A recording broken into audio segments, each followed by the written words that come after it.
পৃথিবীতে এসেছি আমরা আল্লাহর ইচ্ছায়, আর পৃথিবী থেকে যাব আমরা আল্লাহর ইচ্ছায়। কার ইচ্ছায় এসেছি বাবা? আর নিজেরা ইচ্ছে মতো আসতে পেরেছি। যদি নিজেরা ইচ্ছে মতো আসতে পারতাম তাহলে নবাবের বাড়িতে আসতাম। আর আপনারা নবাব দেশের লোক, আপনাদের নবাবিটাই আলাদা। কি বলছেন বলেন? হ্যাঁ, আপনাদের ভাষার সুর আলাদা, আপনারা মানুষ হিসাবে একটু আলাদা। মাশাআল্লাহ, খুব ভালো মানুষ আপনারা। তবে আমরা বর্ধমান জেলার মানুষ। আমার মুখের ভাষা তেমন সুর টুর পাবেন না। যেমন আপনাদের কথায় কথায় বলেন কুতি গেছিলি, এই যে একটা সুর, এই তাল, মানে এখানকার লোক যখন বর্ধমানে যায়, কাজ কাজে কেউ যায়, যখন আমরা বলি চাচা একটু ওই ভাটালি সুরে গান শোনান তো, কেউ কেউ শোনায়, ভালো লাগে, কথা শুনতেই ভালো লাগে। বাবাজিরা, ভাইরা আমার, তাহলে পৃথিবীতে এসেছি আমরা কার ইচ্ছায়? পৃথিবী থেকে যাব আমরা কার ইচ্ছায়? ইচ্ছে মতো যাওয়া হবে বাবা? না না, আমি 2-10 বছর পরে যাব, এরকম সুযোগ কি পাওয়া যাবে? কার কখন যাওয়া লাগবে কেউ কি জানে? আর মালাকুল মাউত ফেরেশতা হাজির হলে ওই সময় কোনো বাহানা চলে, যেতেই হবে, যাব না বলা যাবে না। আর কখন ডাক পড়বে এ কথা অগ্রিম আমাকে আপনাকে শোনাবে। আর মালাকুল মাউত ফেরেশতা হাজির হলে যদি কোনো বন্ধু বলে আমাকে 2-4 মিনিট সময় দেওয়া হোক, জমি জায়গাগুলো ছেলে মেয়েকে বুঝিয়ে দেবো, তারপরে যাব, এইরকম কি সুযোগ পাওয়া যাবে? এ বাবা, যেতেই হবে। কোথায়? কবরডাঙ্গায়। তবে বাপ সাবধানে যাস, কারণ লাশ যাওয়ার আগে যায় কাঁচা বাঁশ। কি যায় আগে? আগে লাশ যায় না বাঁশ যায়? পাকা বাঁশ না কাঁচা বাঁশ? ঝোড়া বাঁশ না আঝোড়া বাঁশ? সাবধানে যাস। এ বাবাজিরা, ভাইরা আমার, পৃথিবী থেকে কেউ কি যেতে চায়? বলেন না, পৃথিবী থেকে কেউ কি যেতে চায়? কেউ মরতে চায় না। 2 বছর মায়ের স্তনে বাচ্চা দুধ পান করে, 2 বছর দুধ পান করেছে, বাচ্চা দুধ ছাড়তে চায় না। মা শত চেষ্টা করে, এমনকি নিম পাতা বেটে বেটে স্তনে দেয় যেন আমার বাচ্চাটা দুধ ছেড়ে দেয়। বলেন, কোন মানুষ 80 বছর 90 বছর যদি পৃথিবীতে থাকে, এই দুনিয়ার মায়া, দুনিয়ার মোহ এমন করে তাকে ঘিরে ধরে নেয়, এই দুনিয়া কেউ ছাড়তে চায়? আমার বাপের নানি সম্পর্কে আমার হয় বড় মা বেঁচে ছিল 118 বছর। মৃত্যু হওয়ার 6 মাস আগে যখন বিছানায় পড়ে গেল, পাতলা মানুষ ছিল, লম্বা মানুষ, 118 বছরের মহিলা। 6 মাস আগে দেখা করতে গেছি, তখন সবে আমি হাফেজ হয়েছি। জিজ্ঞাসা করছি, বড় মা তুমি কেমনে রও? তা বলছে, বাপ তুই তো টাটকা হাফেজ। কি হাফেজ? বলে তুই তো টাটকা হাফেজ, একটু দোয়া করে দে যেন আর 10 বছর লাস্টিং করি। বাপ, মানে 118 বছরের মহিলা, তুমি এখনো 10 বছর চাইছো? হ্যাঁ, এ বাপ, কেউ মরতে চায়? আচ্ছা বলেন, আগে মরবে কারা? যুবক না বুড়ো যারা? কারা মরবে? না না, যুবকদের মনে মনে ধারণা আগে বুড়ো হয়েছে যারা, আগে মরবে তারা। এই তো গত 3 দিন আগে আমারই পাশের গ্রামের এক ছেলে অ্যাপাচি গাড়ি নিয়েছে, আর মাঝে মধ্যে যখন রোডে ওঠে এই গিয়ারের চাপ দেয়, গ গ করে আওয়াজ হয়, একবার ডান দিকে যায়, একবার বাম দিকে যায়, সবাই তাকিয়ে তাকিয়ে দেখে, আস্ত এঁড়ে গরু যাচ্ছে, সাংঘাতিক গরু যাচ্ছে। এরকম একটা বোলেরো গাড়ি টুক করে ঠুকে দিল, 40 হাত দূরে গিয়ে ধবাস করে পড়ে গেল। মাল পৃথিবী থেকে কেল্লা পথে। 22 বছরের ছেলে, ছেলেটা বুড়ো নয়, যুবক। আজকে দিনে একসঙ্গে মল্লারপুর বলে একটা জায়গাতে 5 জন যুবক ছেলে বাইকে অ্যাক্সিডেন্ট হয়ে মারা যায়, সঙ্গে সঙ্গে মারা যায়। সবকটা যুবক ছিল তারা। গত বছর ঈদের দিন বাগনানে আমার ওয়াজ ছিল, 3 বন্ধু মিলে গোটা মাস রোজা রেখেছিল। ঈদের দিন নামাজ পড়ে হোটেলে গিয়ে 3টে বোতল নিয়ে মদ পান করেছিল, আর গোটা রমজান মাস উচ্ছন্ন দিয়ে দিল। 3 বন্ধু মিলে বাইক করে যাচ্ছিল, 12 চাকার তলায় পড়ে গেল, আটার মতো পিষে গেল। আগে মরবে কারা? এবার ফিরাউন 1500 বছর বেঁচে ছিল। যে ফিরাউন তরমুজের ব্যবসা করেছিল, ওই ফিরাউন বলেছিল আমি বড় খোদা, আমাকে কেউ মারতে পারবে না। আল্লাহ বলেছিল, নাফরমান, তোরে চুবিয়ে চুবিয়ে মারবো, তোরে সহজে ছাড়বো না। নমরুদ বলে এক বেঈমান নাফরমান ছিল, বাদশা ছিল। শোনেন, আপনারা জানেন তো, আল্লাহকে মিটাতে চেয়েছিল, ইসলামের নাম নিশানা শেষ করতে চেয়েছিল। যে নমরুদ 800 বছর বেঁচে ছিল, নমরুদ ছোটবেলায় পরের বাড়িতে রাখালি করেছিল, রাস্তা দিয়ে যেতে যেতে সুরমা কুড়িয়ে পেয়েছিল। সেই সুরমা যতবার চোখে লাগায় জমিনের তলায় হিরে জহরত মণি মুক্তা দেখতে পায়। নমরুদ বাদশাহিত্য পেয়েছিল, বাঁশে করে মই তৈরি করেছিল, পাহাড়ের চূড়ায় দাঁড়িয়েছিল আর আকাশের দিকে সোজাসুজি তীর ছুঁড়েছিল, বলেছিল আল্লাহকে মার্ডার করে দেব। আল্লাহ বলেছিল, বেঈমান, আমি আল্লাহ তোরে মশা দিয়ে শায়েস্তা করব। জানেন তো আপনারা, বাদশা ছিল, গোটা বিশ্বকে শোষণ করেছিল। সাদ্দাত বলে এক নাফরমান বেঈমান ছিল। যেদিন ভূমিষ্ঠ হয় সেদিন মা মারা যায়, ওই বাচ্চা মহাবন্যাতে ভেসে যায়, জঙ্গলের কিনারায় ঠেকে যায়। ওই বাচ্চা বাঘের দুধ খেয়ে বড় হয়েছিল, জঙ্গলের পাশ দিয়ে নদী পথ দিয়ে মাঝি নৌকা নিয়ে যায়। সেই বাচ্চার কান্না শুনে বাচ্চাকে গ্রামে তুলে নিয়ে যায়। বাচ্চা বড় হয়, নাম তার সাদ্দাত হলো, বাদশাহিত্য পেল, আল্লাহকে বুড়ো আঙুল দেখাইলো। আল্লাহর জান্নাতে আমি সাদ্দাত যাব না। শখের জান্নাত তৈরি করেছিল, জান্নাতের দরজায় যেমন পা রেখেছিল, এক মুরব্বিকে দেখতে পেয়ে থমকে গেল। জিজ্ঞাসা করছে, তুমি কে? বলে, আমি সেই সে সবার জীবনে একবার করে আসে যে পা বাড়াবি না কপালে খারাপই আছে। যেই পা বাড়িয়েছে সাদ্দাত পৃথিবী থেকে বিদায় নিয়েছে, শখের জান্নাত আর দেখা না।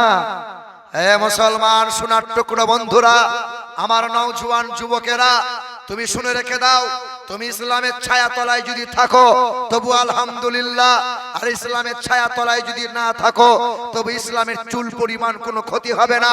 যেই সময় আবু জেহেল আবু লাহাব ছিল, সেই সময় ইসলাম বিজয় হয়েছিল। যেই সময় ফিরাউন দুশমনি করেছিল, মুসার মাধ্যম দিয়ে ইসলামের বিজয়ের পতাকা উড়িয়েছিল। যেই সময় নমরুদ ইসলামের নাম নিশানা মুছতে চেয়েছিল, ওই সময় আমার আল্লাহ ইব্রাহিমের মাধ্যম দিয়ে ইসলামের বিজয়ের পতাকা উড়িয়েছে। গোটা বিশ্বের মাটিতে এই নামধারী মুসলমান যারা রাত দিন নোংরা ছবি আর উলঙ্গতে মগ্ন থাকে, যারা বেহায়ার মতো নামাজকে বাদ দিয়েছে, যারা ইসলামের নাম নিশানা থেকে নিজেকে দূরে সরিয়ে নিয়েছে, যারা, শুনে রেখে দাও, পৃথিবীতে দাজ্জাল আসবে, অত্যাচার হবে, মুসলমানরা কোণঠাসা হয়ে যাবে, কিন্তু ইমাম মেহেদী আসবে, পৃথিবীতে দাজ্জাল ধ্বংস হবে। ইহুদিদের শেষ একটা ব্যক্তি, সেও পৃথিবী থেকে ধ্বংস হবে। ইসলাম একদিনের জন্য হলেও ইমাম মেহেদী যখন আসবে, ইসলামের পতাকা পল পল করে বিশ্বের কোনায় কোনায় উঠতে থাকবে ইনশাআল্লাহ। জোরে বলি নারায়ে তাকবীর, নারায়ে তাকবীর, নারায়ে রিসালাত। কষ্ট পাচ্ছেন আপনারা, ভয় পাচ্ছেন? পৃথিবীতে আজ খাস করে ভারতের মাটিতে মুসলমানদের প্রতি ন্যায় বিচার হচ্ছে বাবা, হচ্ছে হচ্ছে। দুই ডাকাত চুরি করতে গেছে। এখন তো দেশের পরিস্থিতি ভালো না, সব কথা খুলে বলা যাবে না, কি বলে? দুই ডাকাত চুরি করতে গেছে। এক ডাকাত পাঁচিলের এই পারে দাঁড়িয়ে আছে, এক ডাকাত ডাকাতি করবে। পাঁচিল টপকে যেই ঘরে ঢুকেছে, মানে ঘরে ঢুকবে, আর পাঁচিলটা ছিল দুর্বল পাঁচিল, পাঁচিলটা উল্টে ডাকাতের উপর পড়েছে, ডাকাত চাপা পড়ে গেছে। সকালবেলায় এক ডাকাত বাদশার কাছে নালিশ করেছে, হুজুর, আপনার দেশের ডাকাত আমরা দু চারটে বাড়িতে ডাকাতি করব, তাও কি পাবো না হুজুর? যে কি হয়েছে? বলে, আপনার ডাকাত আমরা। বাদশা বলছে, আহা, আমার দেশের ডাকাত চাপা পড়ে যাবে, এটা কি মেনে নেওয়া যায়? কি বলে? যে বাড়িতে ডাকাতি করতে গিয়ে পাঁচিল উল্টেছে, ওই বাড়িওয়ালাকে ধরে নিয়ে আয়, বাড়িওয়ালাকে ফাঁসি দেবো। আমার দেশের ডাকাত চাপা পড়বে মানে? বাড়িওয়ালাকে ধরে নিয়ে আসা হয়েছে। কথা ইশারায় বলছি, কথা বুঝবেন? হ্যাঁ, না হলে আমার বাড়ি যাওয়া আজ বন্ধ হয়ে যাবে। কথা শোনেন, বাড়িওয়ালাকে ধরে নিয়ে এসছে। বাড়িওয়ালা বলছে, হুজুর, বাড়িওয়ালা বলছে, বাড়িওয়ালা বলছে, হুজুর, বাড়ি আমার, জায়গা আমার, এই যে পাঁচিল আমার, কিন্তু এই পাঁচিলটা বানিয়েছিল রাজমিস্ত্রি। এটা আমার দোষ লয় হুজুর, ও রাজমিস্ত্রি গোলমাল করে। ছত্তার রাজমিস্ত্রিকে ধরে নিয়ে আই। রাজমিস্ত্রিকে যখন ধরে নিয়ে আসা হলো, রাজমিস্ত্রি বলছে হুজুর এই অপরাধ আমার লয়, আমি মশলা পেয়েছিলাম, ইট পেয়েছিলাম, মাখিয়ে আমি একদম পাঁচিল ঠাড়ো করে দিয়েছি, কিন্তু লিভার একটু মশলা গোলমাল করেছিল, ওই লিভারকে ধরে নিয়ে আই, ফাঁসি দেবো।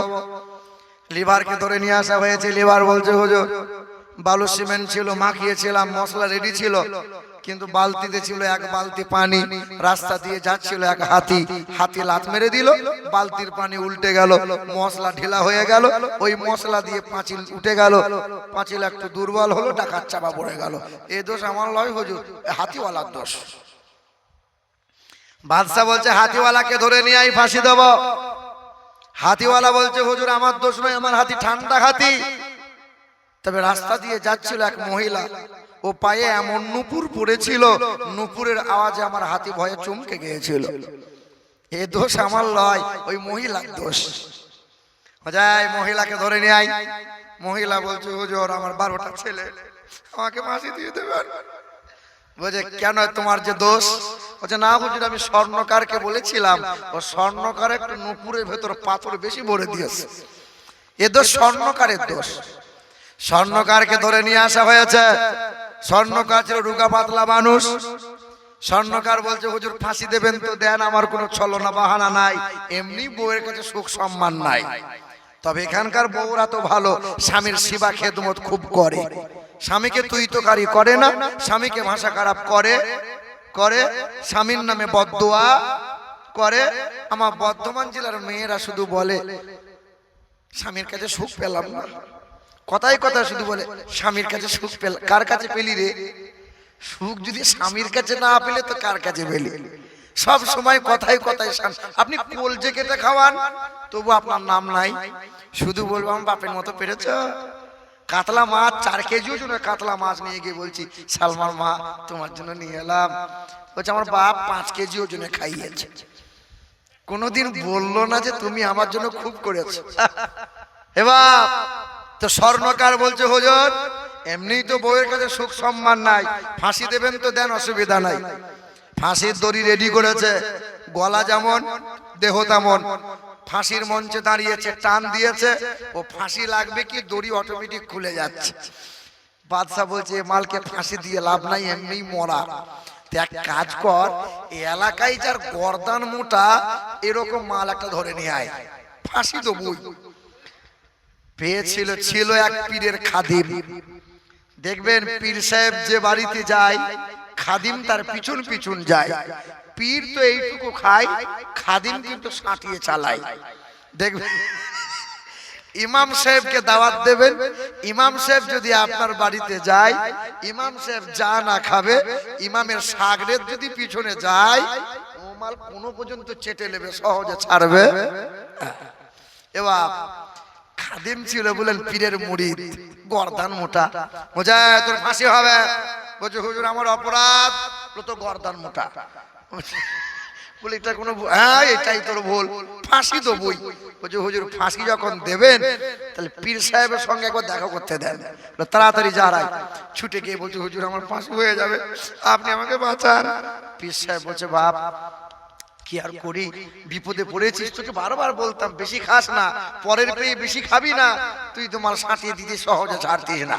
এ বাবা শোন, তোর যখন ফাঁসি দেবে বলছে তুই শুধু একটা কথাই বলবি, হুজুর ফাঁসিটা তাড়াতাড়ি দেন, ফাঁসিটা তাড়াতাড়ি দেন, তারপর আমি গিয়ে বাদশা বলছে বাবা তোর ফাঁসি হবে। মুরিদ বলছে হুজুর বেলা ডুবার আগে ফাঁসিটা দিয়ে দেন তাড়াতাড়ি। পীর সাহেব বলছে না হুজুর ফাঁসিটা আমার দেন। বাদশা চিন্তা করছে ব্যাপার কি রে, সবাই বাঁচার জন্য কত ছলনা কত বাহানা করে, এরা ফাঁসি নেওয়ার জন্য এত হুড়ুহুড়ি করে, কি ব্যাপার? না হুজুর বলা যাবে না, ব্যাপার আছে। হ্যাঁ কি ব্যাপার বল? বলে হুজুর ভোরের বেলায় স্বপ্ন দেখেছি আজকে ফাঁসিতে যে মারা যাবে ফুরুত করে জান্নাতুল ফেরদাউস সেই পাবে। বাদশা চিন্তা করছে এত সুবিধাই জান্নাত হাত ছাড়া করা যাবে? হাত ছাড়া করা যাবে না। বলছে বাবা তুমি পীর সাহেব, তুমি মুরিদ, তোমরা বাড়ি যাও, ফাঁসিটা আমাকে দাও। এ বাপ দেশের আইন ব্যবস্থা হয়েছে এটাই, চোর চোর চুরি করছে যারা তারা এবার জোর গলায় বলছে চোর চোর চোর। অথচ দেশের জন্য রক্ত দিয়েছি সবচেয়ে বেশি আমরা, এই দেশের জন্য সবচেয়ে বেশি শহীদ হয়েছি আমরা। এখনো ইন্ডিয়া গেটে মোটা মোটা করে লেখা আছে স্বাধীনতা সংগ্রামীদের নাম, লেখা আছে 92,000 ব্যক্তিগণের নাম। হিন্দু যারা, খ্রিস্টান যারা, বৌদ্ধ যারা, জৈন যারা, সাঁওতাল যারা, আদিবাসী যারা দেশের জন্য রক্ত দিয়েছে যারা, কিন্তু 92,000-এর ভিতরে 62,000 দেশের জন্য রক্ত জীবন দিল যারা, টুপিওয়ালা দাড়িওয়ালা মুসলমান ছিল তারা। 1965 সাল দেশের প্রধানমন্ত্রী ছিল লাল বাহাদুর শাস্ত্রী। ওই সময় ভারত আর চাইনা যুদ্ধ লেগেছিল, আমার দেশ বারবার পরাজিত হয়েছিল। সাংবাদিকরা প্রশ্ন করেছিল, হে দেশের প্রধানমন্ত্রী, আমার দেশ বারবার কেন পরাজিত হয়? ওই সময় দেশের প্রধানমন্ত্রী বলেছিল, আমার দেশ কয়েক বছর হলো স্বাধীন, কয়েক বছর হয়েছে, তাই তো তেমন অস্ত্র সৈন্য সিপাহী নাই। ওই সময় মুসলমানের ছেলে হায়দ্রাবাদের নিজাম মীর উসমান আলী খান, বাপদাদুর পৈতৃক সম্পত্তি, জমিদারের ছিল সন্তান, 5,000 কেজি সোনা জমানো সম্পত্তি নিয়ে দেশের প্রধানমন্ত্রীকে ডাকলো। 5,000 কেজি সোনা প্রধানমন্ত্রী হাতে তুলে দিল।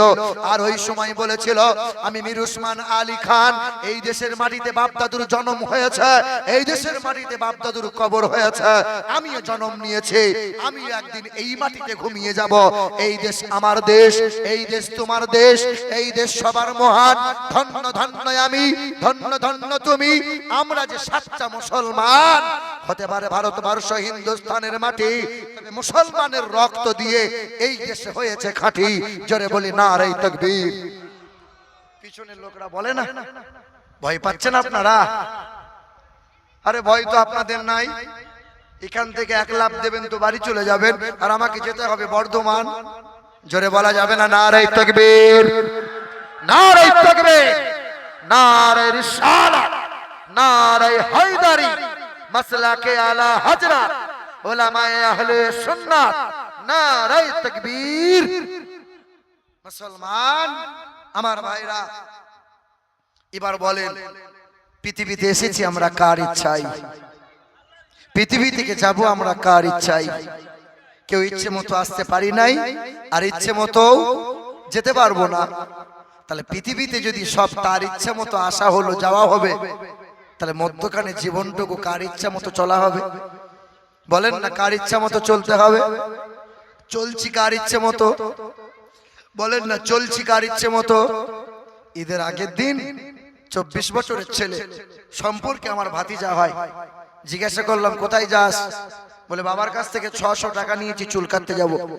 ঈদের দিন জিজ্ঞাসা করছে, খোকা ভাই, এই ভাতিজা বাবু শোনো, মাথার টুপিটা খুলে একটু দেখাও তো, কালকে 600 টাকার চুল কেমনে কেটেছো? তো মাথার টুপিটা খুলে দেখছি চতুর্দিকটা নেড়া করেছে, মধ্যখানে চুল ঠাড়ো করেছে। কি কাঠ? বলছে ভেড়া কাঠ। বাপ তো বেঁচে আছে, বাপ তো মরে যায় নাই, মরে গেলে না হয় ছেলেটা কুলাঙ্গার হতো, অমানুষ হতো, এমনি কেন হলি বাবা? বলছে আমার মাথা, আমার চুল, আমার বাপের টাকায় কাটবো, আমার ইচ্ছা, এদিকে লাল, এদিকে ব্লু, এদিকে সবুজ, এদিকটা নেড়া করব, এখানটা ঠাড়ো করব, আমার ইচ্ছা। কার ইচ্ছা?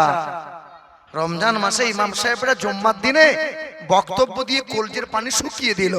রমজান মাস মাগফিরাতের মাস, রমজান মাস ক্ষমা পাওয়ার মাস, রমজান মাস কোরআন পড়ার মাস, রমজান মাস চোখের পানি ফেলার মাস, রমজান মাস আল্লাহর প্রিয় বান্দা হবার মাস। আমার ঘরের মা বোনরা ভেবে নিল রমজান মাস মানে বাজার করার মাস। দেখেননি, গোটা বাজার ঘেটে চেটে চলে এলো। আপনি জিজ্ঞাসা করেন না, বোন আমার, তুমি যে ভগবান গোলা, লাল গোলা, জঙ্গিপুর গোটা বাজার যে চেটে দিলে, এমন কেন করলে বোন আমার? বলছে আমার চুল, আমার দেহ, আমার চেহারা আমি বুড়োকে দেখাবো, ছোকরাকে দেখাবো, আমার ইচ্ছা। কার ইচ্ছা? আপনি বলবেন না, ওই যে ছেলেটাকে জিজ্ঞাসা করেন, তুমি যে রাত দিন মোবাইলে খোঁচা মারছো, এরকম করছো কেন? টুক করে আপনাকে বলবে তোমার বাপের টাকায় করছি। হ্যাঁ, বলেন কার ইচ্ছা মতো চলছি আমরা? এখনো আল্লাহর ইচ্ছা মতো চলে? কার ইচ্ছা? হ্যাঁ, গরমের সময় ছিল, চাচা আমার ফজরেও গেল, ঈশাতেও গেল। যেই পৌষ মাসের সময় চলে এলো, চাচির গলা ধরে সারা রাত কাটিয়ে দিল, ফজরের নামাজ নাই। এটা কি আল্লাহর ইচ্ছে হলো ভাই? এবার তাহলে যেতে হবে কার ইচ্ছা মতো? আল্লাহ বলছেন এটা গজব নামালাম, ওয়া কাযালিকা নুওয়াল্লি বা'দাদ যালিমিনা বিমা কানু ইয়াকসিবুন। যখন আমি আল্লাহর ইচ্ছাকে তোরা বাদ দিবি, আমার নবীর তরিকাকে যখন ইচ্ছাকৃত তোরা শেষ করে দিবি, সব জায়গাতে আমি আল্লাহর গজব নামিয়ে দেব। মুসলমানের পায়ের মাটিটা আমি আল্লাহ সরিয়ে দেব। দেখেন না মুসলমান ভাইরা আমার, হে নওজোয়ান তরুণেরা, যুবকেরা, আল্লাহ বলে দুনিয়ার মানুষেরা কেউ তোমাদের মারতে পারবে না, কেউ তোমাদের অপমান করতে পারবে না, কেউ তোমাদের কষ্ট দিতে পারবে না। সংসারে সম্মান পাবে, দুনিয়াতে ইজ্জত পাবে, মাথা উঁচু করে বাঁচবে তোমরা। মা আতাকুমুর রাসূলু ফাকুযুহু ওয়া মা নাহাকুম আনহু ফান্তাহু। পারা নম্বর 28, সূরার নাম সূরা হাশর, পৃষ্ঠা নম্বর 6, আয়াত নম্বর 7, লাইন নম্বর 8। আমার আল্লাহ পাক জগতের মানুষকে জানিয়ে দেয়, হে দুনিয়ার মানুষেরা, আমার নবীর গোলামি করা বন্ধ করে দিও না, আমার নবীর ইত্তেবা করে নাও, আমার নবীর তাবেদারি করে নাও। নবী তোমাদেরকে যা যা দেয় তা তোমরা গ্রহণ করে নাও, নবী যা ছাড়তে বলে তা থেকে নিজেকে দূরে সরিয়ে নাও। ওয়াত্তাকুল্লাহ, এক আল্লাহকে ভয় করো আর নবীর গোলামি তোমরা করে নাও। আমি আল্লাহর মহান ঘোষণা, পৃথিবীতে আর আখিরাতে কেউ তোমাদের অপমান করতে পারবে না। মান আহাব্বা সুন্নতি ফাকাদ আহাব্বানি ওয়া মান আহাব্বানি কানা মাইয়া ফিল জান্নাহ। যে আমার সুন্নতকে ভালোবাসে, নবী বলছেন আমি যেমন করে খেতে বললাম উম্মত তেমন করে খাবার খায়, আমি যেমন পোশাক পরতে বলেছি উম্মত তেমন করে পোশাক পরে, আমি যেমন করে হাসতে বলেছি উম্মত তেমন করে হাসে, আমি উম্মতকে যেমন বাথরুম যেতে বলেছি উম্মত তেমন করে বাথরুম যায়। আমার নবীর তরিকা মতো চলবে যারা, পাক্কা মুমিন মুমিনা তারা। তবে পৃথিবীতে ধর্ম আছে ৩৫০০। কতগুলো? হ্যাঁ, আমরা বিশ্বাস করি এক মালিক আল্লাহ, হায়াতের মালিক, মওতের মালিক, জান্নাতের মালিক, জাহান্নামের, সর্ব জায়গার মালিক এক আল্লাহ। কিছু কিছু মানুষ আছে আহলে সুন্নাতুল জামাত বলে দাবি করে, আর মাজারে গিয়ে উপর হয়ে সিজদা করে। এই আছে না নাই? এই তো কদিন আগে পাথরচাপড়ি গিয়েছিলাম, পাথরচাপড়ি মাজারে ঢুকবো, আর এক মহিলা কাপড়টা এরকম কোমরে গুঁজে মাজার থেকে বেরিয়ে আসে। খালা কি ব্যাপার? বলছে বাপ উপর হয়ে দিয়ে এলাম। সর্বনাশ, এরকম করতে নাই খালা। বলছে নতুন নতুন মৌলবীদের নতুন নতুন ফতোয়া, আজীবন মাজারে মাথা ঠুকছি বাপ, আজীবন মাজারে। ছি ছি ছি, এটা হারাম কাজ। মহিলারা মাজারে কেন ঢুকবে? হ্যাঁ, কেন আপনি মাজারে গিয়ে সিজদা করলেন? কেন আপনি বলেন পীর সাহেব তোমাকে ছেলে দিতেই হবে? বাপ পীর বাবা তোমাকে একটা ছেলে দিতেই হবে। ছেলে কে দেয়? না না, ওসিলা নিয়ে চাও, নেক কাজ করছো, কর্মের ওসিলা নিয়ে চাও। আমি ওয়াজ করে বসে আছি ডানকুনি বলে এক জায়গায়, খানা খাবো, এক স্বামী স্ত্রী গিয়ে দাঁড়িয়ে আছে। কি ব্যাপার বাবা? বলছে হুজুর আপনার ওয়াজ শুনলাম, সাংঘাতিক ওয়াজ। আমি কি চাইছো বলো? বলে হুজুর 7 বছর ছেলে হয় নাই, আপনাকে ছেলে দিতেই হবে। ছেলে কি ব্যাগে ভরা আছে? ছেলে ভরে দেবো। ইয়াখলুকু মা ইয়াশা ইয়াহাবু লিমান ইয়াশা ইনাসা ইয়াহাবু লিমান ইয়াশা যুকুর। কন্যা দেন তিনি, আল্লাহ কাউকে পুত্র দেয় তো কাউকে আল্লাহ কন্যা দেয়, আবার আমার আল্লাহ কাউকে দুটোই দেয়। না না, আমার আল্লাহ কাউকে আবার বন্ধাও করে দেয়। দেওয়ার মালিক কে? আমরা বিশ্বাস করি মালিক কয়টা, কিন্তু ইহুদি যারা, ইসরাইল যারা, ইহুদি যারা, এরা বিশ্বাস করে যে মালিক হলো 2টা। না না, বিশ্বাস করে আকাশের মালিক, এত কাজ, হ্যাঁ সূর্য উঠানো, চন্দ্র জাগানো, তারকা দিয়ে আসমান সাজানো, এত কাজ একজনা পারবে? 2জন।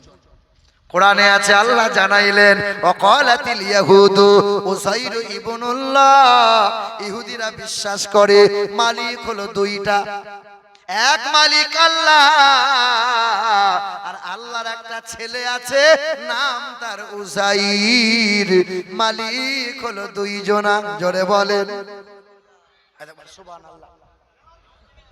না না সুবহানাল্লাহ বলবেন, তবে সব জায়গায় বলিয়েন না। সুবহানাল্লাহ বলা ভালো, কিন্তু সব জায়গায় বলা, কাঁদবেন দোয়া করার সময় কাঁদা ভালো, কিন্তু বিয়ে করতে গিয়ে জামাই যদি শ্বশুরে গলা ধরে কাঁদে, ও কাঁদন ভালো হবে বাবা? আগেকার মেয়েরা দেখেননি বিয়ে করার পর একবার ভাইয়ের গলা ধরে, একবার মায়ের গলা ধরে, বাপের গলা, কাঁদন বন্ধ হয় না। কি বলে? এখনকার মেয়েরা কাঁদে? কাঁদে? এখনকার মেয়ে কাঁদবে কি করে? সব তো মোবাইলে সেটিং হয়ে আছে। হ্যাঁ, এ মেয়ে ফোন করছে, তুমি কিরকম সেজেছো একটু ভিডিও করলে দেখাও। তবে শোনো, আগে কিন্তু নামাজ পড়বে। ও জীবনে নামাজ পড়ে নাই, বিয়ের দিনে মসজিদ খোঁজায়। মসজিদটা কয় রে? বলো ওই দেখো উত্তর পাড়ায়। ও মসজিদে গিয়ে উত্তর দিকে মুখ করে আল্লাহু আকবার জিজ্ঞেস করছে, হ্যাঁ রে করা কাগরে 1.5 রাকাতে চালিয়ে দিলাম। বিয়ে হয়ে গেছে, মৌলভী সাহেব বিয়ে পড়িয়ে দিয়েছে, চাচা খোঁচা মেরে বলছে বাপ সালামটা দে, বাপ দে দে। জীবনে সালাম দেয় না, উঠে দাঁড়িয়ে আসসালামু আলাইকুম। শাশুড়ি তখন উঁকি মেরে দেখছে, সর্বনাশ, এ তো আল্লাহর ওলি, যেমন পাঞ্জাবি তেমন টুপি, আহা কি সুন্দর সালামের, আহা। 3 দিন পর শাশুড়ি জিজ্ঞেস করছে, হ্যাঁ মা আমার জামাই কই? লুই দেখো আন্ডার প্যান্ট পরে ঘুরে বেড়াচ্ছে। বলে কালকে দেখে মনে হলো আল্লাহর ওলি, ইবলিসের খালাতো ভাই। সালা মুতে পানি লাই না, আহা। রাগ করছেন নাকি? কিচ্ছু করার নাই, ভুল করে 2 বার নিয়ে এসে ফেলেছেন, আর 3 বারের বার হয়তো আর আনবেন না। তবে এসেছি যখন কেচ্ছা কাহিনী নয়, একটু ঝুড়ে দিয়ে যাব। কি বলছেন বলেন? কষ্ট হবে নাকি? ঘা হলে পরে ডেটল ছিটা দিলে পরে আস্তে আস্তে কম হয়ে যাবে, তবে ঘা শুকাবে তাড়াতাড়ি। কি বলছেন বাপ? কষ্ট হবে না তো? চলবে তো? এ মুসলমান ভাইরা আমার, এ নওজোয়ান তরুণেরা, যুবকেরা, ইহুদিরা বিশ্বাস করে মালিক হলো দুইটা। কটা? এর কথা বলছিলাম না যে আগেকার মেয়েরা কাঁদতো বিয়ে করতে, বলছিলাম না তো? জামাইও বিয়ে হয়েছে, তো মেয়েটা কাঁদন দেখে জামাইও কাঁদছে। তো বন্ধুগুলো জিজ্ঞেস করছে, তুই কাঁদছিস কেন? তুই কাঁদছিস কেন? ও আমার বউ কাঁদে। বলে কেন বউ কাঁদছে? বাপ মা ছেড়ে চলে যাচ্ছে, তুই কেন কাঁদছিস? বলে না আমার বউ কাঁদে। একদিনে এত পীড়িত, বউ কাঁদে বলে তুই কাঁদবি? হ্যাঁ, বলছে না আমার বউ। বলে খেপা, বউ কাঁদছে, বাপ মা ছেড়ে চলে যাচ্ছে মনে দুঃখে, তুই কেন? যে দেখ, যে বউ আমি নিয়ে যাচ্ছি 2-4 মাস পরে আমাকেও বাপ মা ছাড়তে হবে। ওই জন্য বউয়ের সঙ্গে এখন আমি কেঁদে নিচ্ছি। কাঁদা ভালো, সব জায়গায় কাঁদা। হ্যাঁ, আমার বাপ এখনো হায়াতে আছে, হঠাৎ কোনোদিন হয়তো চলে যেতে হবে, মাইকে ঘোষণা হবে আমিরুল ইসলামের আব্বা ইন্তেকাল হয়েছে। সবাই বলছে ইন্না লিল্লাহ, আর কুদালের বাপ বলছে সুবহানাল্লাহ সুবহানাল্লাহ। চলবে বাবা? হে মুসলমান, ইহুদিরা বিশ্বাস করে কয় আল্লাহ। খ্রিস্টান ধর্ম আছে, ওরা আবার বিশ্বাস করে 2 আল্লাহ না, মালিক হলো 3 জনা। কোরআনে আছে ওয়াকালাল মাসিহু ইয়া ঈসা ইবনে মারইয়াম, এক মালিক আল্লাহ। তবে হ্যাঁ, আল্লাহর একটা বিবি আছে নাম তার মারইয়াম, আল্লাহর একটা ছেলে আছে নাম তার ঈসা। খ্রিস্টানরা বিশ্বাস করে মালিক হলো 3 জনা। জোরে বলেন। হে মুসলমান ভাইরা, তবে আমাদের আশেপাশে বসবাস করে সনাতন ধর্মের মানুষ যারা, এরা বিশ্বাস করে বিদ্যার মালিক সরস্বতী, রুজির মালিক লক্ষ্মী, ছেলে মেয়ে দেবে শিব দুর্গা, লোহা লক্করের মালিক হলো বিশ্বকর্মা। কিন্তু বেদে লেখা আছে এক মালিক, তিনি হলেন আকাশের রব, তিনি হলেন জমিনের রব, তিনি হলেন হায়াতের রব, তিনি হলেন মওতের রব, সর্ব জায়গার সর্বক্ষণের মালিক রব্বাল আলামিন। আসমানের রহমত হলো রাসূলুল্লাহ, জমিনের রহমত হলো রাসূলুল্লাহ। হ্যাঁ, বেদের পাতায় লেখা আছে দামালানাম পারমানাম সারমানাম ও নমো জগদ্ধাত্রী মহিমা না দ্বিতীয়াম না তৃতীয়াম চতুর্থ না পঞ্চুতে। তিনি দুইটা তিনটা হবেন না, তিনি চারটা পাঁচটা হবেন না, তিনি এক অদ্বিতীয় লা শারীকা লাহ, তিনি হবেন আল্লাহু আল্লাহ। ইন্দ্রজোনা উপস্রোত নামে নানা সংসার ভবিষ্যতে পৃথিবীর জমিনে কল্যাণকর্তা মানব জাতির মুক্তির দাতা হয়ে আসবেন তিনি। জীবনে কখনো মিথ্যা কথা বলবেন না তিনি। আজ যার ইশারায় চাঁদ দুফালা হয়ে যায়, আজও চাঁদে দাগ পাওয়া যায়, কিন্তু যার চরিত্রে বিন্দু মাত্র কোনো দাগ নাই, তিনি হলেন হাবিবে কিবরিয়া জানাবে মুহাম্মদুর রাসূলুল্লাহ। এ মুসলমান ভাইরা আমার, এ নওজোয়ান তরুণেরা, আল্লাহ বলছেন বান্দা পৃথিবীর জমিনে বিরাজ করো, আমি আল্লাহর সৃষ্টি নিয়ে গবেষণা করো। তুমি আসমানের দিকে তাকাও, এক আল্লাহ দেখতে পাবে, জমিনের দিকে তাকাও, আল্লাহ খুঁজে পাবে। দরিয়ার ঢেউ নিয়ে গবেষণা করো, আল্লাহ খুঁজে পাবে। হ্যাঁ মুসলমান, জোয়ার ভাটা নিয়ে গবেষণা করো, মধুর মিষ্টি নিয়ে গবেষণা করো, দুধের সাদা নিয়ে গবেষণা করো, যেদিকেই তাকাবে দেখতে পাবে আল্লাহু আল্লাহ। 2 বছর আগে বলেছিলাম, কে দিল রে লতার গাছে এত বড় কদু? শোনেন নাই আপনারা? কে দিল রে লতার গাছে এত বড় কদু? কার ইশারায় মৌমাছিরা মৌচাকে দেয় মধু। শিমুল গাছে কে দিল রে নরম নরম তুলা? কার আদেশে চৈত্র মাসে জমিন মাঝে ধুলা। ঝিনুক মাঝে কে দিল রে মুক্তামণির হার? আখের ভিতর কে দিল রে রস যে চমৎকার। মরিচ গাছে এত কেন মরিচ বড় ঝাল? ভাদ্র মাসে কার ইশারায় পাকে গাছের তাল। সন্ধ্যা বেলায় আকাশ ঘিরে তারার আবির্ভাব। মিষ্ট জলে পূর্ণ কেন গাছের কচি ডাব? চিনি কেন মিষ্টি এত, চিনি কেন মিষ্টি এত? তেঁতুল কেন টক? কোকিল কেন কালো এত? ফর্সা কেন বক? আমরা সবাই বাস করি ভাই এ দুনিয়ারই রঙে। হাতের লেখা মুখের চেহারা মেলে না কারো সঙ্গে, আর মেলে না কণ্ঠ গলার, আর মেলে না কণ্ঠ গলার। বড় আঙুলের টিপ আল্লাহ তাআলা আছেন একজন, প্রমাণ হলো ঠিক। জোরে বলি সুবহানাল্লাহ। আর একটু জোরে। মুসলমান ভাইরা আমার, এটা তো মাদ্রাসা তালবিলিম, তোমরা পড়াশোনা তো করছো। আমার মাদ্রাসা আছে জানেন, এই গত বছর হবে, ছেলেরা একদিন হঠাৎ করে আমাকে বলছে, হুজুর একবার দীঘা নিয়ে যাবেন। দীঘা লাল না সবুজ, কোনোদিন দীঘা দেখি নাই, তাই বললাম বেশ নিয়ে যাব। দেখবেন মাদ্রাসার ছেলে যারা হয় একটু দুষ্টু হয়। কি বলছেন বলেন? না না, আমিও ছিলাম এক সময় তালবিলিম, দুষ্টু ছিলাম, তবে আপনার ছেলের মতো অসভ্য ছিলাম না। আমরা এবেলার খাবার ওই বেলা খেতাম, বাপ বলতো খোকা দুষ্টু হলি। আর আপনার ছেলে 10 বছর 12 বছর 14 বছর 18 বছরের ছেলে রাত দিন শুধু মোবাইল নিয়ে খোঁচা মারে, নোংরা ভিডিও দেখে। আপনার ছেলে শুধু অসভ্য নয়, আপনার ছেলে রাতের বেলায় মোবাইলে ব্যভিচার করে, ব্যভিচার। এই তো বহরমপুর জীবন্তী বলে এক জায়গা, হঠাৎ এক মহিলা ফোন করে বলছে, হুজুর একটাই ছেলে, বাপ মা আমরা সকলে শুয়ে আছি, ভোরের বেলায় ছেলেটা সবার আগে ঘুম ভেঙেছে, বাবার মোবাইলটা নিয়ে নেট অন করেছে, গুগলে গেছে, ন্যাংটা ভিডিও চালিয়ে আমার 7 বছরের ছেলেটা বসে বসে দেখছে। এই ছেলেটাকে কেমনে মানুষ করবো হুজুর বলেন? বাপ, এই মাদ্রাসার ছেলে আমরা ভাবি দুষ্টু, তবে ছেলেটা যখন কোরআন পাক দুলে দুলে পড়ে, কোরআনের স্পর্শ পেয়ে এই ছেলেটা নেককার আল্লাহওয়ালা হয়ে যায়।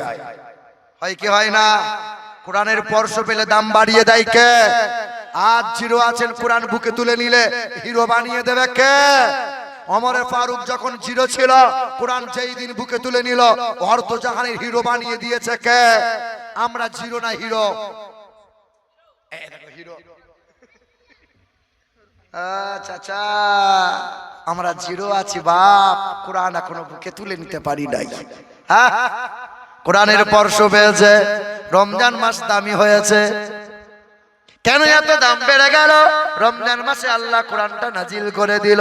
লাইলাতুল কদরের দাম সবচেয়ে বেশি হয়ে গেল। কত দাম? এক রাত ইবাদত করলে পরে 83 বছর 4 মাস ইবাদত করার সওয়াবটা আল্লাহ বান্দার আমলনামায় দান করে দেয়। আল্লাহ লাইলাতুল কদরের দাম কেন এত বাড়িয়ে দিল? ওই রাত্রিতে আল্লাহ কোরআনটা নাজিল করে দিল। এ মুসলমান বলেন তো বাপ, সবচেয়ে দামি ফেরেশতার নাম কি? জিবরাইল ফেরেশতা। কেন এত দাম বেড়ে গেল? জিবরাইল ফেরেশতা আলাইহিস সালাতু ওয়াস সালামের মারফতে পৃথিবীতে কোরআনটা নাজিল হয়ে গেল। হে মুসলমান, ওসিলা মানে না যারা, কপাল পোড়া তারা। আরে জিবরাইল বলে আমার ওসিলা না হলে কোরআন তো পৃথিবীতেই নাজিল হতো না। বলেন তো সবচেয়ে দামি ভাষা কোনটা? আরবি ভাষা। কোরআন হলো আরবি ভাষা, নামাজের ভাষা হলো আরবি ভাষা, জানাজার ভাষা হলো আরবি ভাষা, আরে দোয়া করো তো আরবি ভাষা, নবীজির প্রিয় ভাষা আরবি ভাষা, কবরের ভাষা হলো আরবি ভাষা।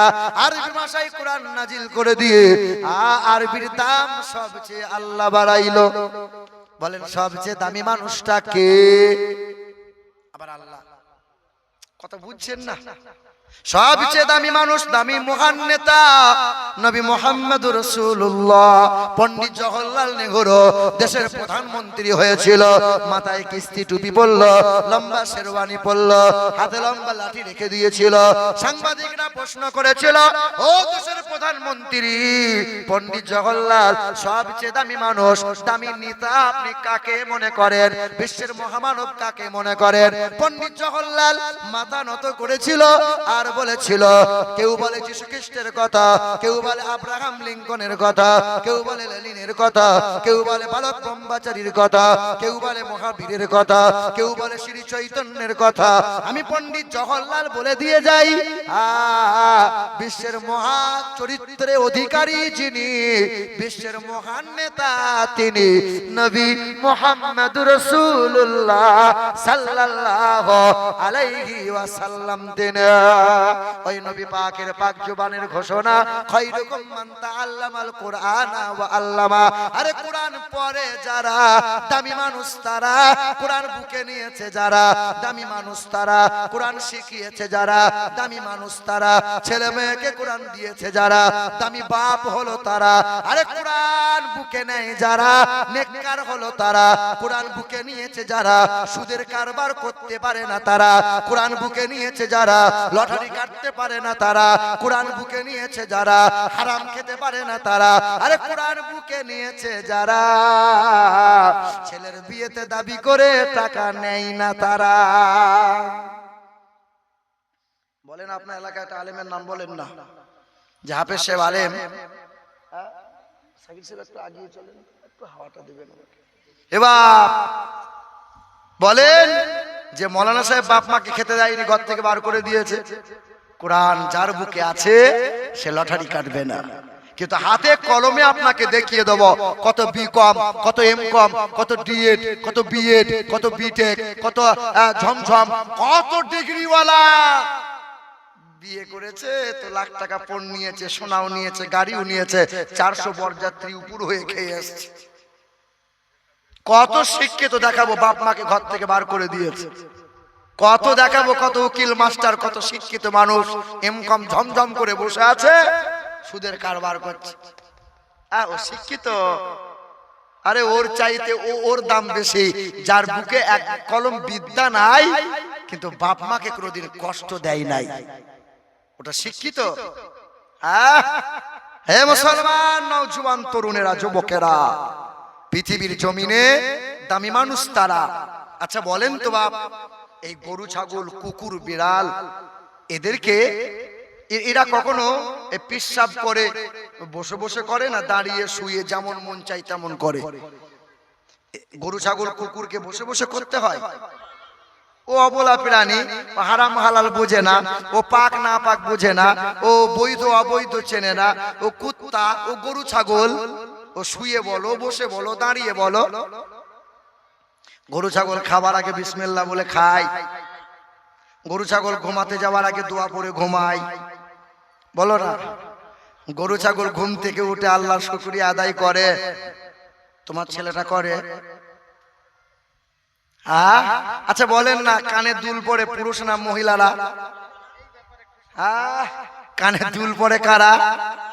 মহিলারা। হাতে বালা পরে কারা? মহিলারা। আর গলায় চেন পরে কারা? ও 10 টাকা দামের চেন নিয়ে চলে এসছে, গলায় পড়েছে, কোনো কোনো মাল দেখছি হাতে পড়েছে, আবার কোনো কোনো মাল দেখছি কানেও একটা ঝুলিয়ে দিয়েছে।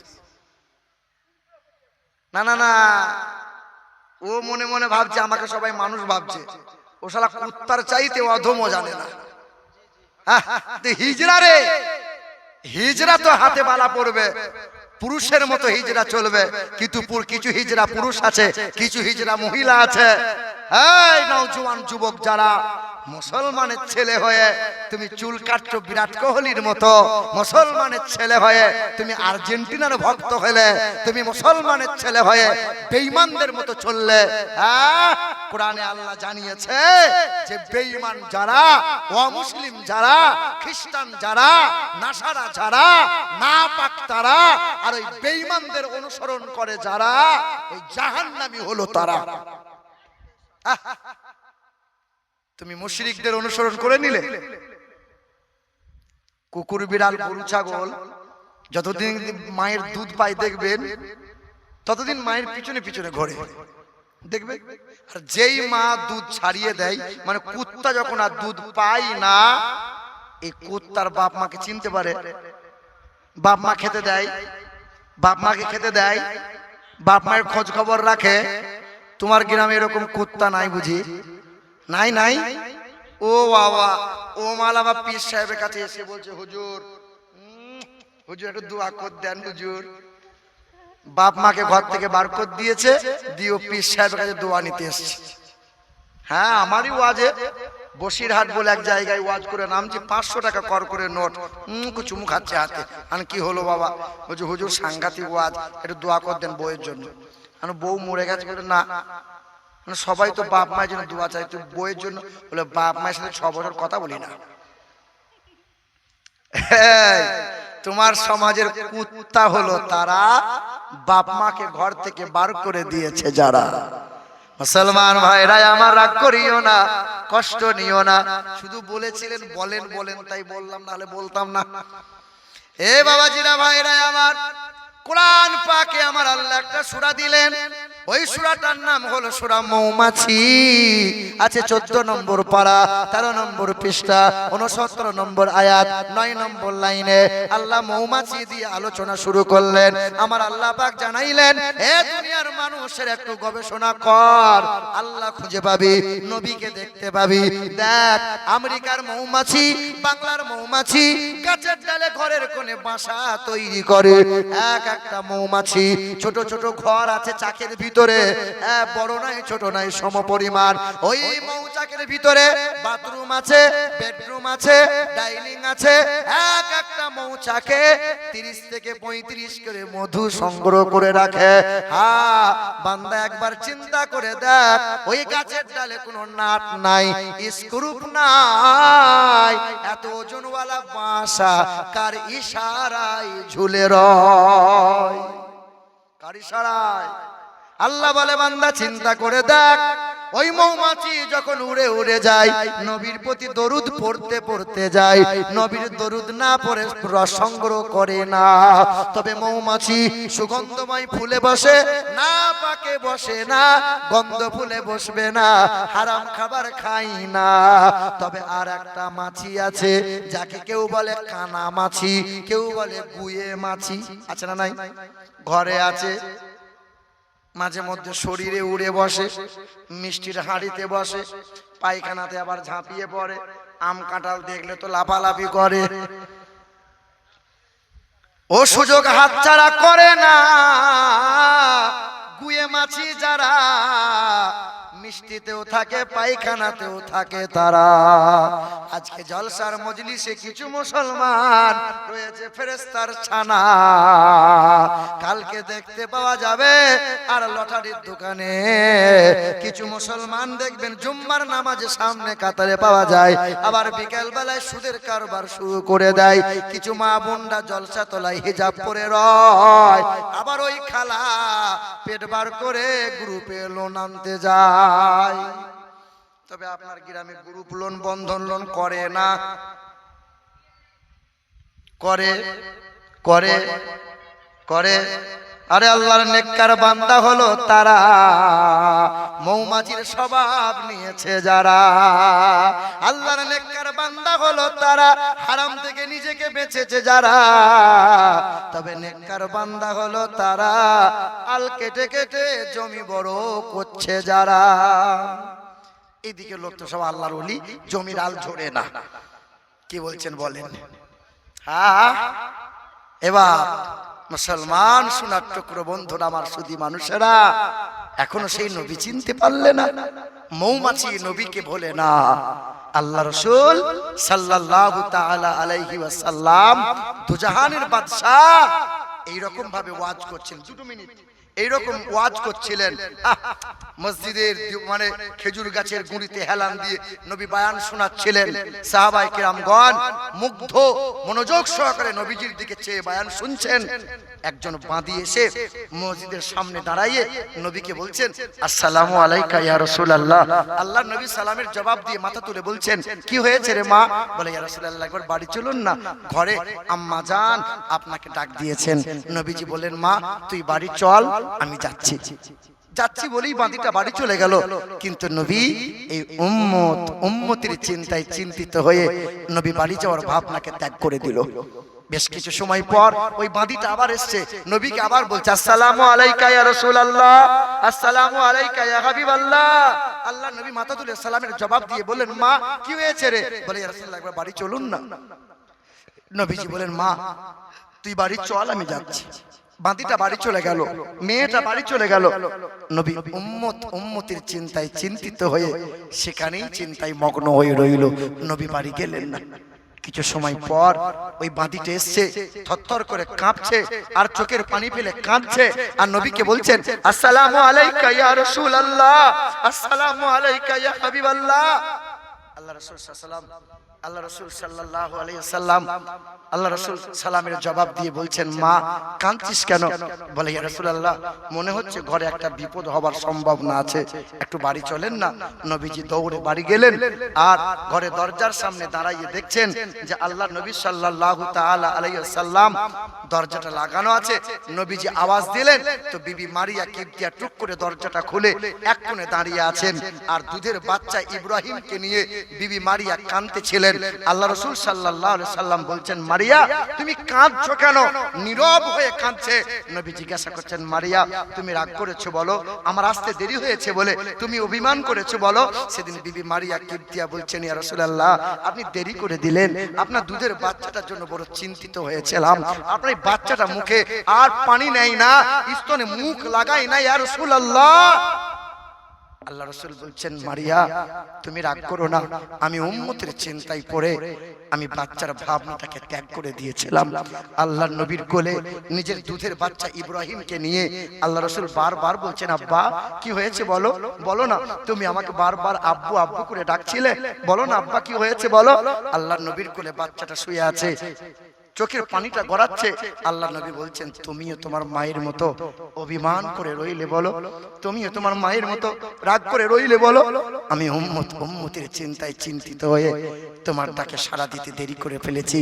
আব্বা ইব্রাহিম বলো না। মাসুম বাচ্চার চোখ দিয়ে পানি গড়াচ্ছে, ঠোঁট দুটো লাফাচ্ছিল, আর দরজার সামনে মেহমানটা দাঁড়িয়েছিল, নাম তার মালাকুল মাউত ফেরেশতা ছিল। ছুটে এসে নবীকে সালাম দিল, বাচ্চা রুহটা নিয়ে নবীর কোল থেকে নিয়ে চলে গেল। আল্লাহ নবীর কোলে নিথর দেহটা পড়ে রইল। আল্লাহ নবী চিৎকার করে বললেন, আল্লাহুম্মা গফিরলি উম্মতি উম্মতি। আল্লাহ আমার সন্তানকে তোমার কাছে ফিরিয়েছি, বিবির ডাককে বাদ দিয়ে উম্মতের চিন্তায় চিন্তিত হয়েছিলাম যে নবী কখনো কোনোদিন এই উম্মতকে ভুলে যায় নাই, সংসার উজাড় করেছে, ছেলেমেয়ের ভাবনাকে ত্যাগ করেছে, সর্ব অবস্থায় সর্বক্ষণে উম্মতের জন্য চোখের পানি ফেলেছে। যে আল্লাহ রাসূল সাল্লাল্লাহু আলাইহি সাল্লামকে আমরা মোহাব্বত করি কি করি না বাবা? করি কি করি না বলেন? নবীকে মোহাব্বত করি না? আল্লাহ রাসূল যদি বলেন তুমি আমার জন্য জীবন দাও, দিতে পারবো? দিতে পারবো? আমরা দিতে পারবো? মুসলমান জীবন দেওয়া লাগবে না, নবীর দুই চোখের দুফোঁটা পানি মোছানোর জন্য কোন একজন নেককার বান্দা, আল্লাহর কোন মুমিন বান্দা একটু হাতটা তুলে বলতে পারবেন যে ইয়া রাসূলুল্লাহ আমার বাপ মায়ের মাগফিরাতের জন্য, আমার রাসূলের চোখের পানিটা মোছানোর জন্য আমি 10,000 টাকা খোদার ঘরে দান করলাম। কোন একটা বাপের বেটা এক কাবা, এক কোরআন, এক আল্লাহ, একজন মায়ের লাল হাত তুলে বলতে পারবেন? একটা মায়ের লাল, একজন বাপের বেটা, একজন কেউ কি আছেন যে আল্লাহ রাসূলের চোখের পানিটা মোছানোর জন্য মুমিনের খাতায় নামটা লিখিয়ে বলবে ইয়া রাসূলুল্লাহ নামাজ ঠিকমতো পড়তে পারি নাই, রোজা ঠিকমতো রাখতে পারি নাই, কিন্তু ইয়া রাসূলুল্লাহ আপনার মুহাব্বতে খোদার ঘর মসজিদের জন্য উঠে এসো, একটু মুসাফা করবো তোমার সঙ্গে। সুবহানাল্লাহ, আলহামদুলিল্লাহ। কি নাম তোমার? আসাদুল হক। আসাদুল হক, আসাদুল হক 10,000 টাকা। নারায়ে তাকবীর, নারায়ে তাকবীর, নারায়ে রিসালাত। সুবহানাল্লাহ। কিন্তু বাপ, কিন্তু শুনে রেখে দাও, আল্লাহ বলছেন সব জোড়া জোড়া করলাম, লা ইলাহা ইল্লাল্লাহ, পাশে মুহাম্মাদুর, মুহাম্মাদুর, এ জোড়া আছে না নাই? জোড়া